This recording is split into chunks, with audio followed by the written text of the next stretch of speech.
Greetings, friends, and welcome to another thrilling video on night vision for slurring words. It's brisk. Cold. It's brisk. It's like November 17th or something when we're filming this, but Utah winter came a little bit early this year. I'd like to extend a couple reminders to you. One, we would appreciate it if you subscribe to our channel. One, we would love more subscribers. That'd be great. Yeah. Who are we kidding?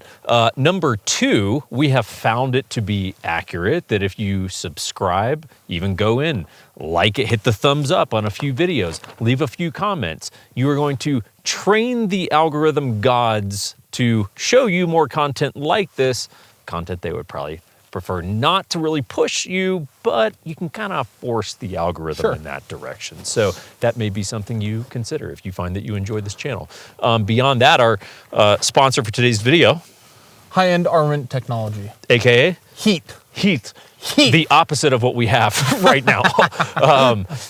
They're based out of Tulsa, Oklahoma. Yep. Some say the Cancun of Oklahoma. You know, It has been called that. You know, by some.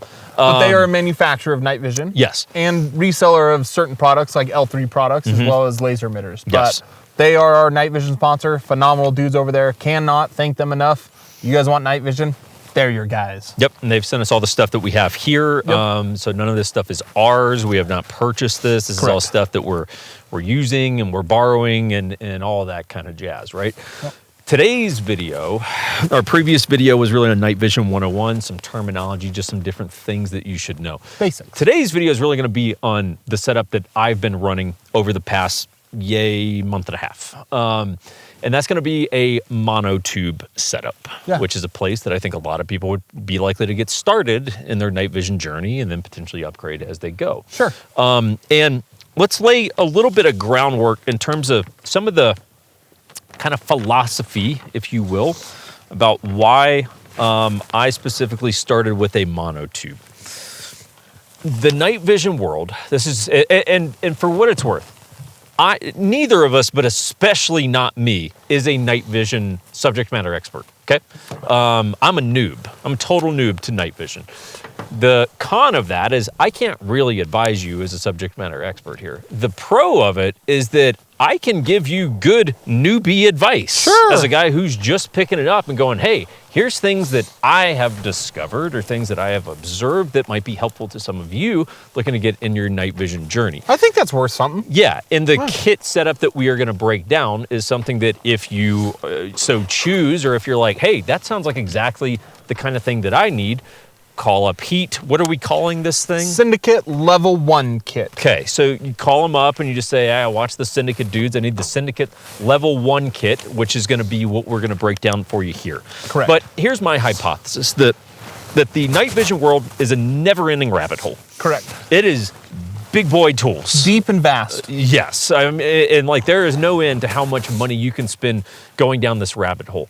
And here's what I seek. As someone who believes that I will use night vision on a limited basis, I seek the cross-section of value, capability, and price, right? It's this thing where I'm trying to hone in on like, hey, the XYZ setup to me is, and this is the pursuit, is to find XYZ setup that is the perfect cross-section of it does everything I need it to do at a price that I'm willing to concede, right?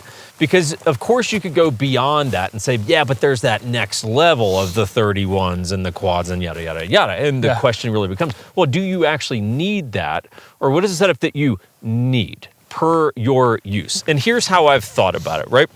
If we equate this to 2011s, I'm just going to put it in 2011 terms, aka double stack 1911. So if we put it into something that is my wheelhouse, I look at it like this. We have entry-level 2011s. That would be like, Bull Armory and Staccato and a couple of things like that, right? You've got mid-tier. In mid-tier, for my example, I'm going to call it Fowler Industries, right? Alchemy, Quantico, things like that. Then you've got high-end, right? Which would be like your Atlas, your Infinity, your things like that. And in my experience, at the mid-tier, you functionally have everything that you need. Okay.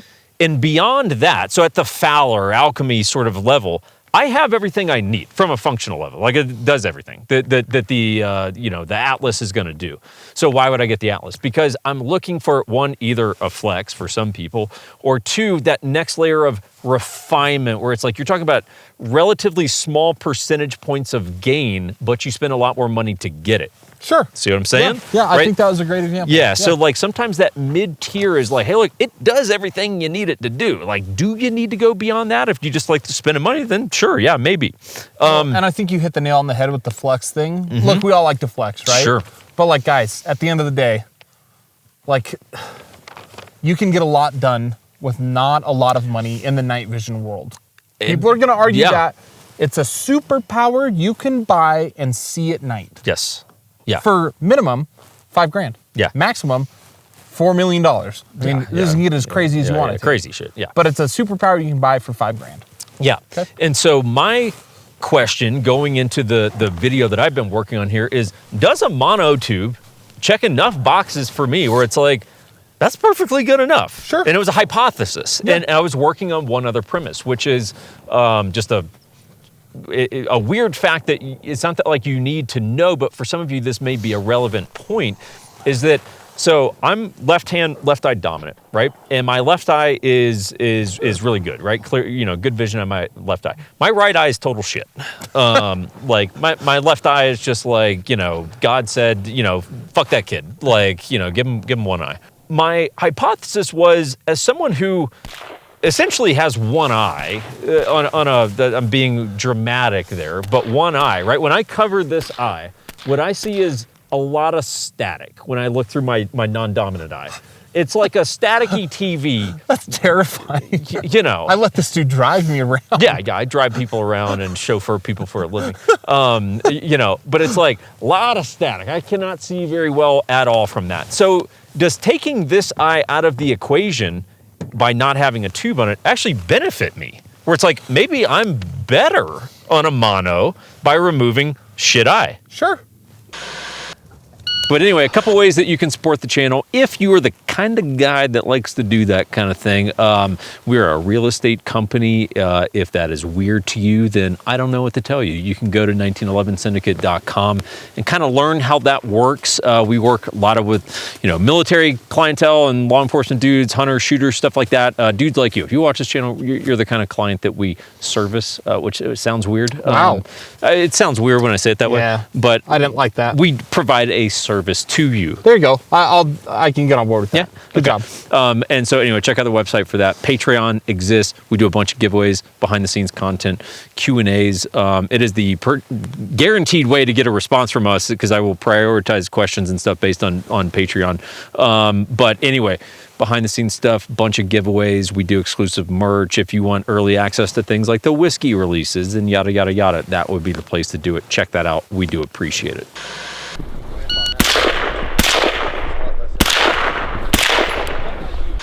Maybe I'm better on a mono by removing shit eye. Sure.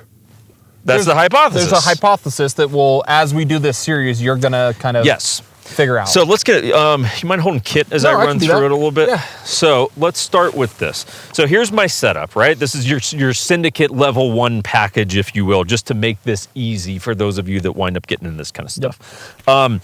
PVS14 monocular. Yep. Okay. So that's our tube. Green or white?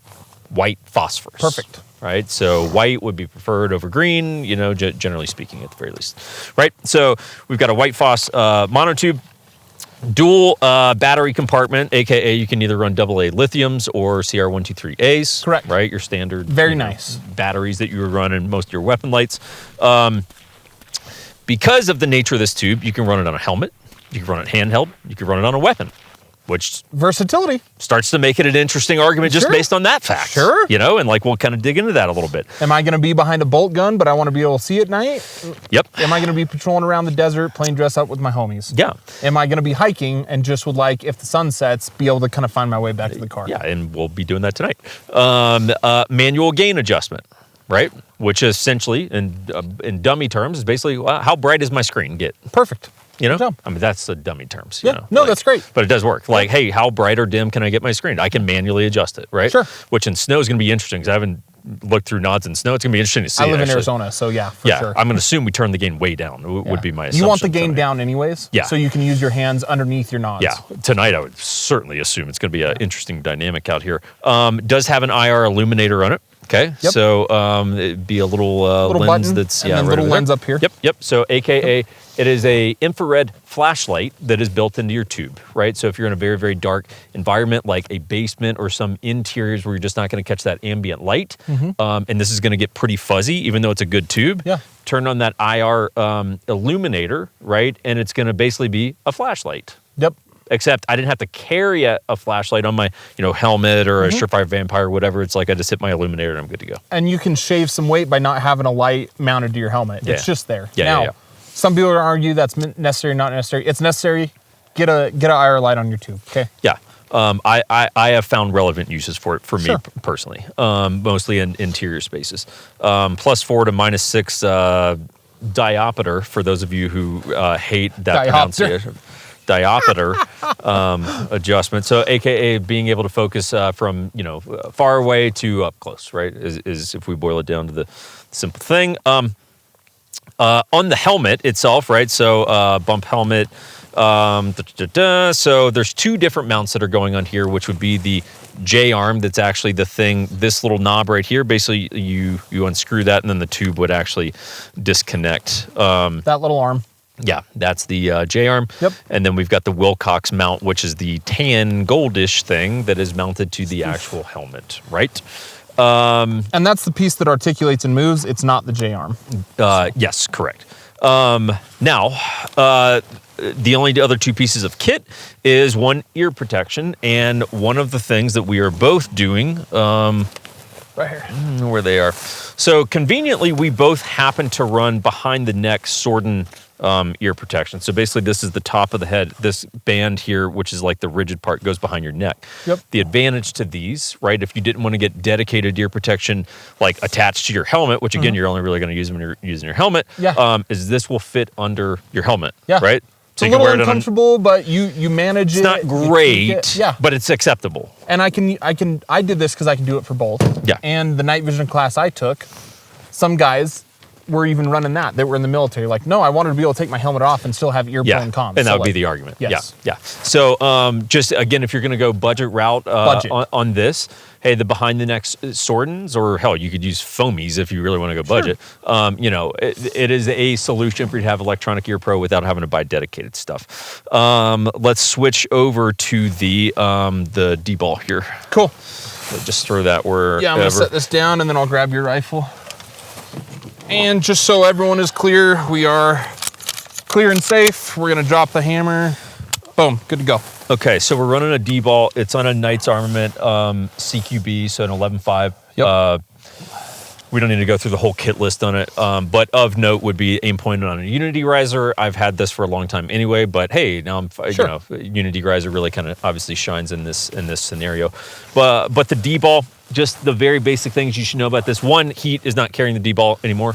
And we just found this out literally like 48 hours ago. Yeah, so. But all good. They're going to replace it with something they think is basically similarly priced, but a better product. Correct. Yeah, so who cares? And these are running right around 1,200. Yeah, right. And I'll give you a final price on this once we break here in a sec. But on the DBAL, couple things. We're not going to spend a ton of time on it since it's kind of an irrelevant product, at least for the purposes of what we're doing.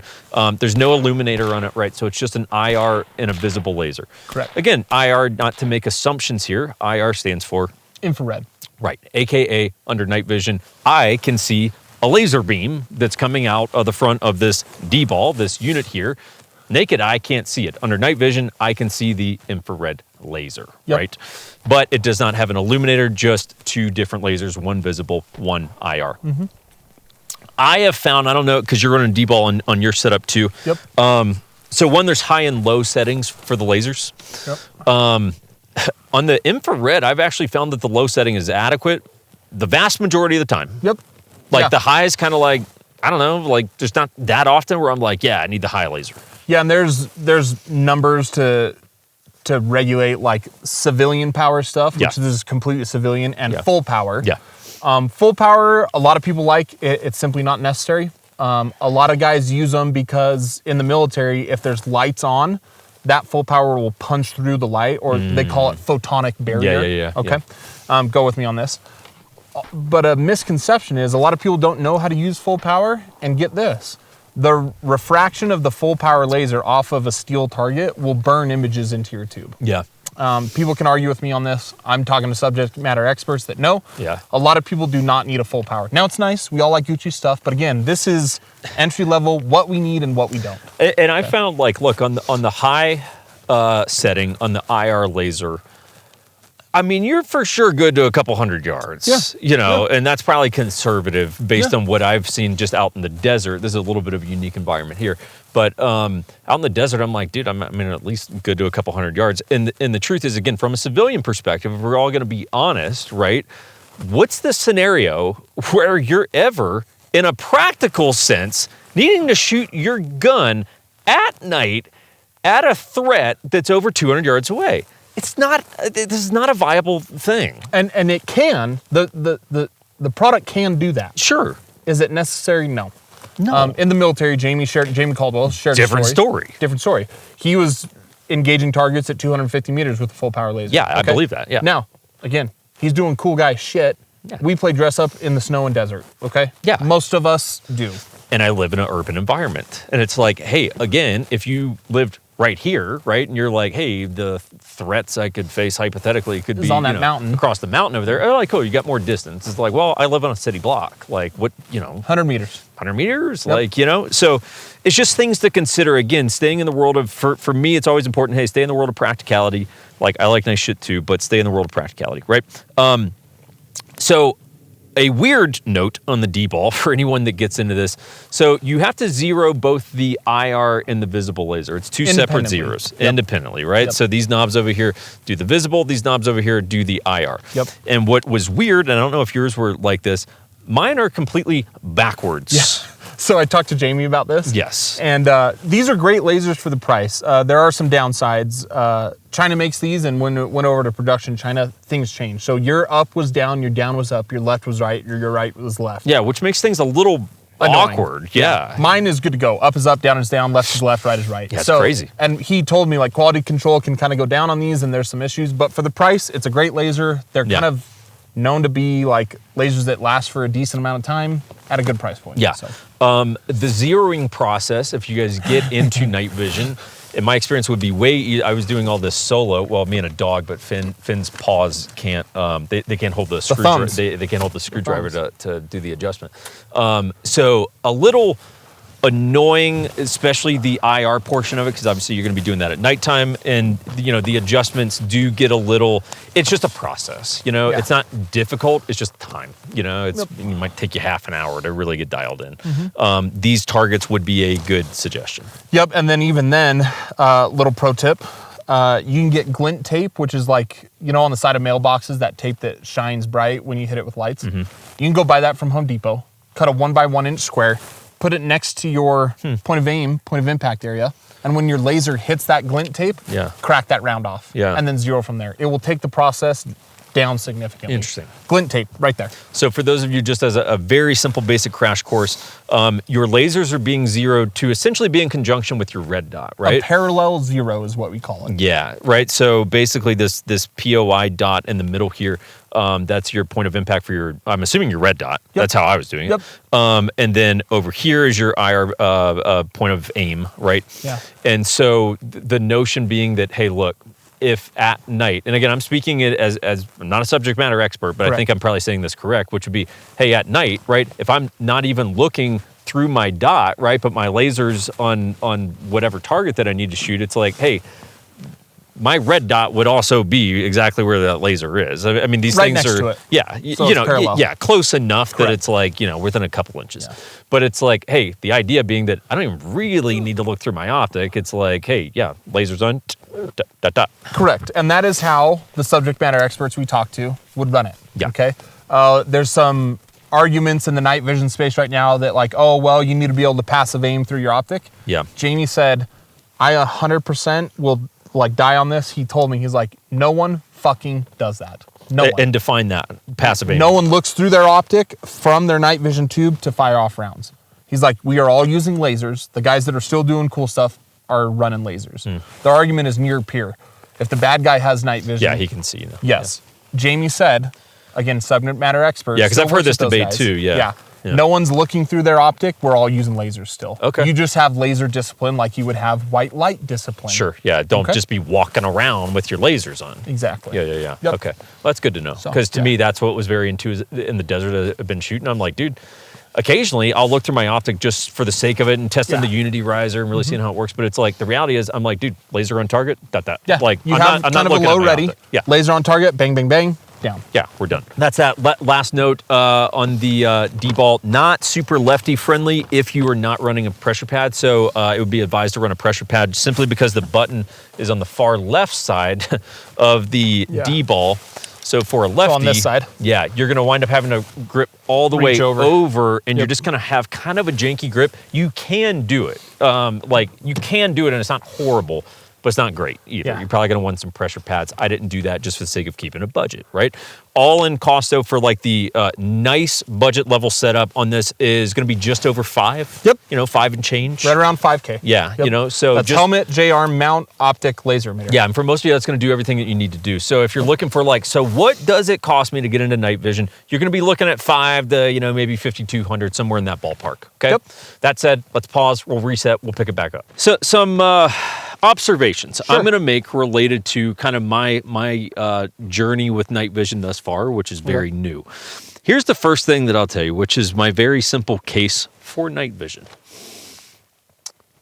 If you told me I have talked to Miss Cleo, right?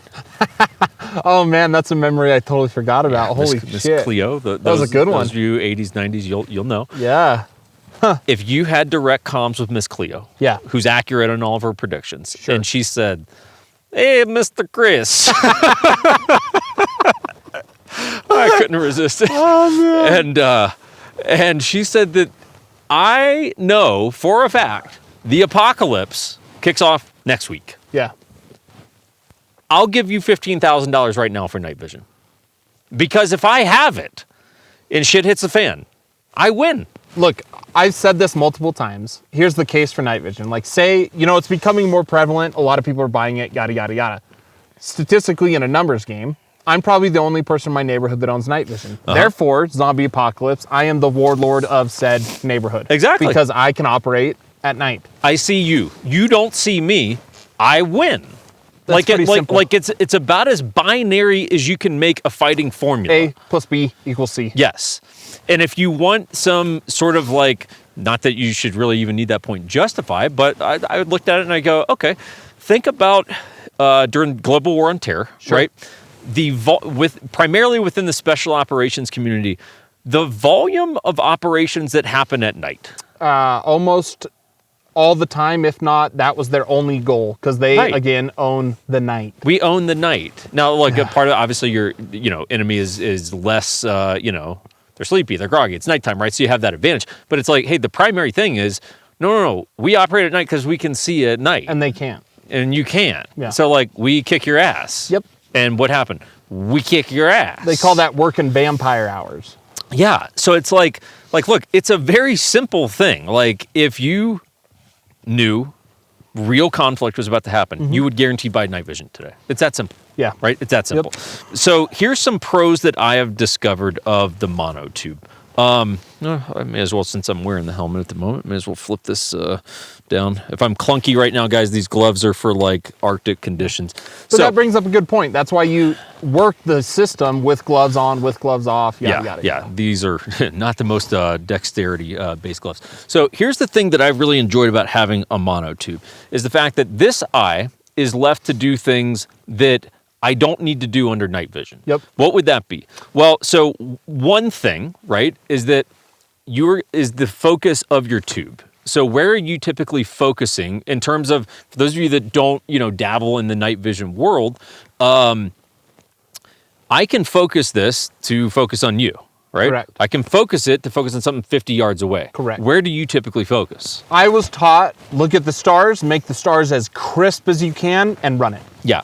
And that's typically a further away focus from what I found. Yeah. Stars are a little further than... Yeah. But once the stars are clear, and if I look back down to planet Earth now, I'm like, cool, the target that's 25, 50 yards away is pretty damn clear. You're good to go. The thing that's right here is not so fuzzy. much, right? So what I've run into, which has been a challenge point, is cool. I run dry. I've got to do a reload, bring gun into my workspace within my tube. This is just a giant blur right here. I can see nothing. So I've actually really found that having this, essentially, I'm going to call it my administrative eye, allows me, even in darkness, I can typically see enough via the moon, stars, things like that, to go, cool, this eye can now pick up on, mag wells and things happening right here. This eye is really not focusing on anything, right? It's under night vision, but this eye can now see what's happening right here, which also from an administrative standpoint, again, if I simply need to reach into my pocket to grab my car key or whatever it is, it's like, hey, I can focus on shit that's happening right here while this one's focused on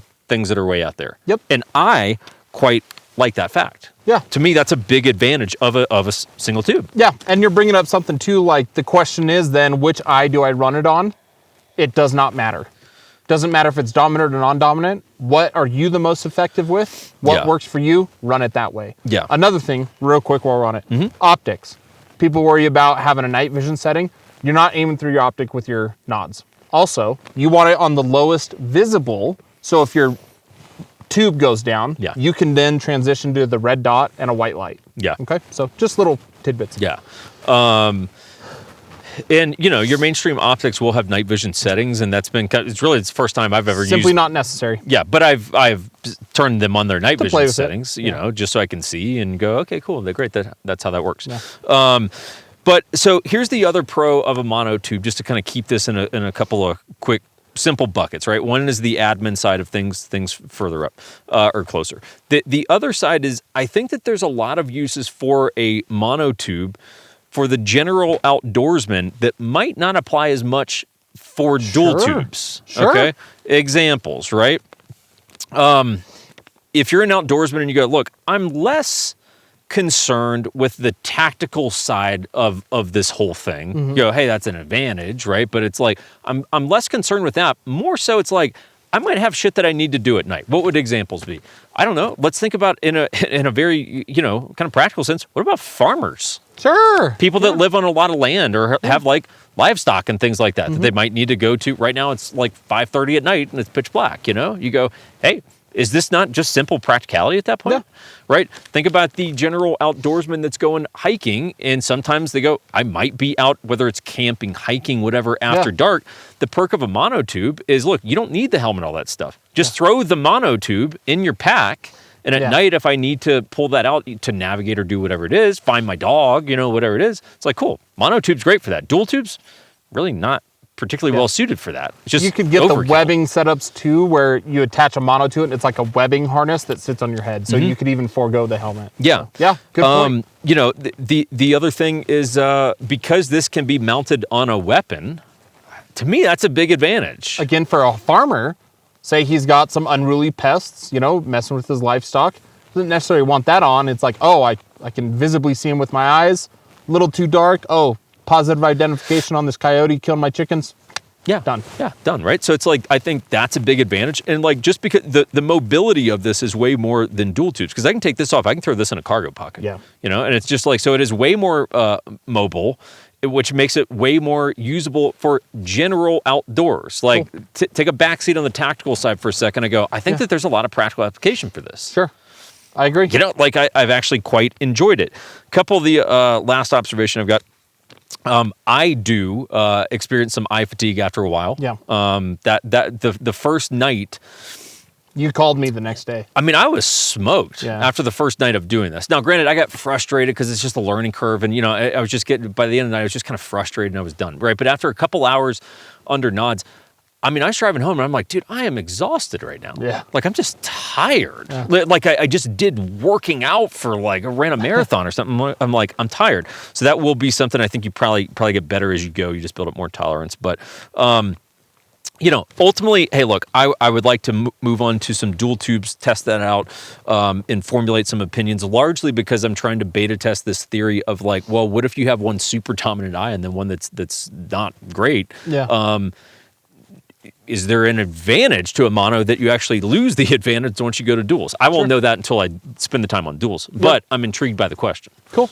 Yeah. That's a good question too. I'd like to know just for my own personal knowledge. So yeah, and so for some of you guys that are watching this, if you're going, hey, I've been thinking about dabbling in the night vision world, it's like, again, between, hey, the DBAL, basically everything that you see here plus the DBAL or whatever the sort of nice but entry level emitter device would be. I mean, if we're talking about $5,000, I think for a lot of dudes, they look at that and you go, hey, look, it's not that it's not a lot of money, don't get me wrong, but I think that's like an understandable amount of money where you're not like, $15,000 starts to make most of us go, whew, okay, how am I going to get there? $5,000, you go, that's a rifle, dude. Or you sell a couple of things and you go, cool, like, there you go. And it's a superpower you can buy.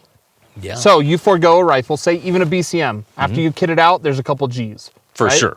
Save up a little more. You get night vision, guys. Yeah. Like there's a good case for that. Yeah, there's a good case for it. So I've really enjoyed the mono setup. I'm going to continue to run this for a little bit and eventually, I'll add in duels and we'll kind of go down that rabbit hole. But like, I'm just saying, hey, for 5Gs, a little bit over, it's something worth considering, right? And again, not to, just do the shameless plug, but again, I think for a lot of us, part of the barrier to entry is knowing like, where can I go that they're going to like tell me what I need and everything. Yeah. And that's kind of part of why I wanted to do this. Go, hey, look, this is a kit where it's like, hey, you can go to H.E.A.T high end armament technology and just say, hey, the level 1 syndicate kit, right? Like the thing that they just did, like, can you get me set up with that, right? So at least it's a complete kit. I'm not saying you should, but I'm just saying if you're going to go down that rabbit hole, it's at least guys that we can vouch for who are going to say, yes, we know what you need and we can help you get that.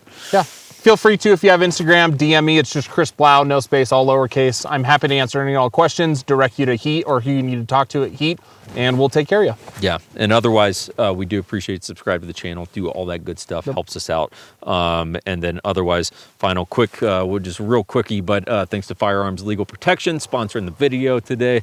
They do CCW insurance, not even just CCW, it's really like self-defense insurance for all intents and purposes.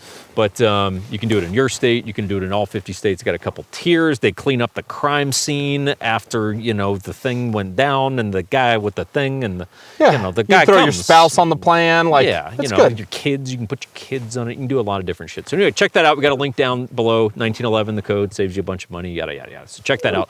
Other than that, I guess we'll go shoot some guns now. At night, safely.